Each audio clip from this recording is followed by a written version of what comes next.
Assalamualaikum warahmatullahi wabarakatuh. Di sini kami, dari kelompok 2, kami akan menjawab beberapa pertanyaan dari teman-teman kelompok 3 dan 4 terhadap, hasil dari presentasi plastik injeksi kami pada minggu kemarin. Di sini terdapat 7 pertanyaan. Untuk pertanyaan yang pertama, itu kita akan membacakan pertanyaan dari kelompok 3. Untuk pertanyaan dari Bayu bisa dibacakan oleh Septi. Saya akan menjawab pertanyaan dari Bayu, apa saja penyebab faktor dari terjadinya cacat produk pada air traps? Nah, untuk jawabannya sendiri yaitu jika tekanan injeksi terlalu tinggi, maka material akan bergerak dengan sangat cepat dan agresif ke dalam cetakan. Hal itu dapat menyebabkan udara terperangkap di dalam rongga cetakan, terutama di sudut-sudut atau area dengan pengisian yang kompleks. Tapi di sisi lain, jika tekanan injeksi terlalu rendah, maka akan menyebabkan terjebaknya udara di dalam cetakan. Akibatnya cacat bubble dapat berbentuk karena kurangnya tekanan untuk mengalirkan plastik dengan sempurna ke seluruh cetakan. Baik, terima kasih. Selanjutnya untuk pertanyaan yang kedua itu dari Nadia, bisa dibacakan oleh Afwan. Oke, saya akan membacakan pertanyaan dari Nadia. Apa saja tindakan pencegahan yang dapat diambil untuk menghindari cacat produksi plastik akibat tekanan injeksi?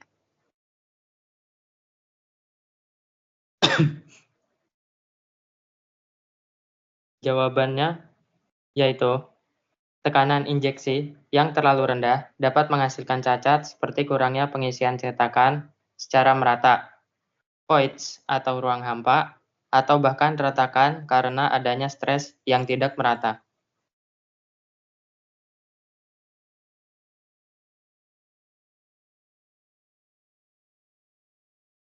Baik, terima kasih. Selanjutnya saya akan menjawab pertanyaan yang ketiga dari Fajar. Mengapa tekanan injeksi yang terlalu rendah dapat menghasilkan cacat pada produk plastik?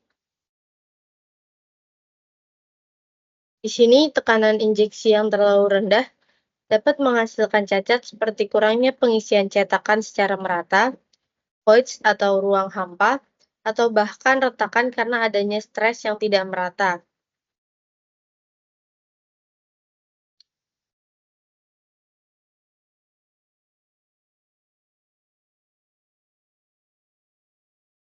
Lalu selanjutnya saya akan menjawab pertanyaan dari kelompok 4 dari Putri. Pertanyaan yang pertama yaitu, apakah tekanan injeksi dapat mempengaruhi biaya produksi secara keseluruhan?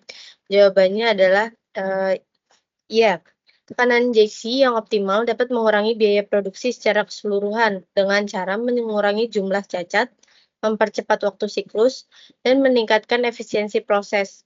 Namun, tekanan injeksi yang tidak tepat dapat meningkatkan biaya produksi dengan menghasilkan lebih banyak limbah dan memerlukan waktu dan biaya tambahan untuk perbaikan. Selanjutnya untuk pertanyaan Riko, saya juga akan bacakan.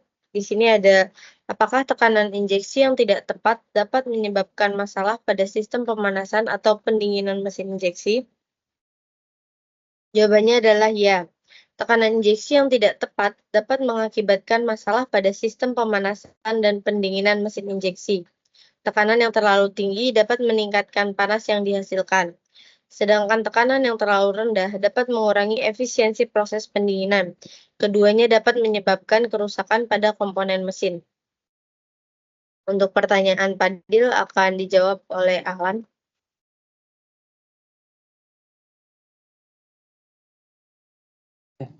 Saya akan menjawab pertanyaan dari Fadil, yaitu apakah tekanan injeksi hanya mempengaruhi cacat pada permukaan luar produk plastik?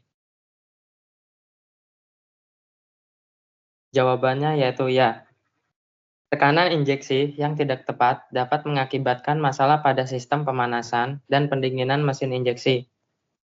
Tekanan yang terlalu tinggi dapat meningkatkan panas yang dihasilkan, sedangkan tekanan yang terlalu rendah dapat mengurangi efisiensi proses pendinginan.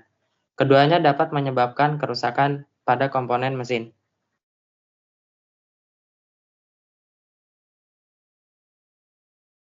Baik, selanjutnya untuk pertanyaan dari Fauzan bisa dibacakan oleh Septi.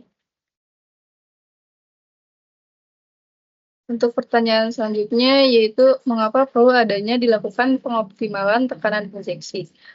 Nah, untuk jawabannya yaitu karena dengan adanya pengoptimalan injeksi, kita dapat melakukan uji coba dan simulasi untuk menentukan parameter yang tepat untuk bahan plastik dan desain cetakan tertentu. Nah, pengawasan yang ketat selama proses injeksi juga penting untuk memastikan tekanan yang konsisten dan sesuai dengan spesifikasi. Baik, hanya itu saja dari kelompok kami untuk menjawab 7 pertanyaan dari kelompok yang lainnya.